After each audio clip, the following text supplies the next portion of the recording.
Buenos días, nuestro equipo está conformado por Ivonne Hernández, Ivonne Mendoza, Kixi Canelón y mi persona Gregoria Castillo. A continuación hablaremos de la crisis colonial en Venezuela.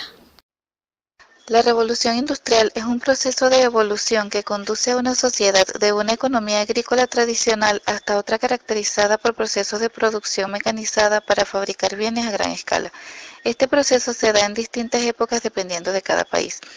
En Venezuela el impacto fue mínimo hasta la ida de los españoles. Al finalizar la época colonial fue donde la revolución industrial tuvo mayor auge, tanto para Venezuela con la industria petrolera como para España con las textileras Cataluña.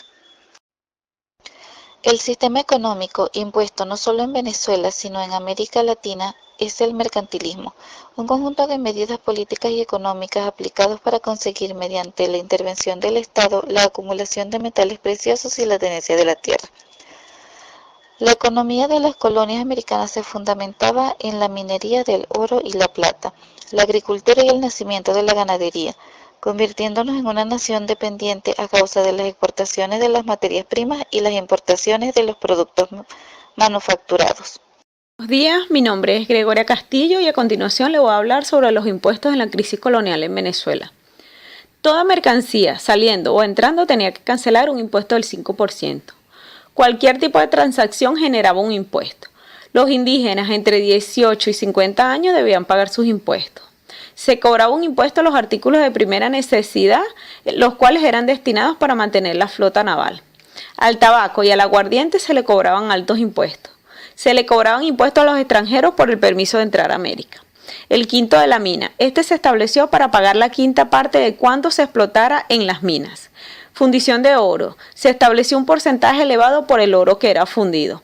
España estableció un cobro por el permiso de exportar. Se cobraba un impuesto por cada esclavo negro que era importado. Y por último se estableció una tasa de liberación civil, la cual era fijada por el rey y por el derecho de obtener la libertad civil. Mi nombre es Mendoza Ivonne y yo les voy a hablar sobre las restricciones comerciales. La política económica venezolana en la colonia dependía de su producción agropecuaria y del intercambio con mercancías importadas. La limitaron a la economía natural y sujeta a prohibiciones y restricciones que determinaron un desarrollo lento. El Consejo de las Indias, creado por Carlos en 1524, era quien designaba los asuntos coloniales. Ejerció poder casi absoluto en cuanto a dictar leyes, administrar justicias, controlar las finanzas y el comercio, supervisión de las iglesias y la dirección del ejército.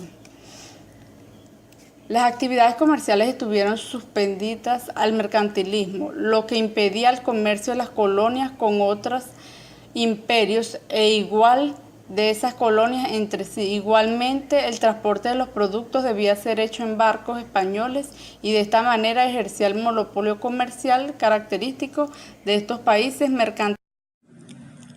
Mi nombre es Ivonne Hernández. La Compañía Guipuzcoana fue una figura jurídica constituida el 25 de septiembre de 1728, concedida a comerciantes vascos y que operó en Venezuela desde 1730 hasta 1785, teniendo gran influencia en el desarrollo económico, social y político de la colonia. Sus principales objetivos fueron asegurar el comercio exclusivo con la provincia de Venezuela, la importación y comercialización de mercancías europeas, la fijación de precios y compra de los bienes producidos en Venezuela y su comercialización en España, frenar y disminuir el contrabando, la introducción de las ideas del enciclopedismo y de la ilustración en Venezuela.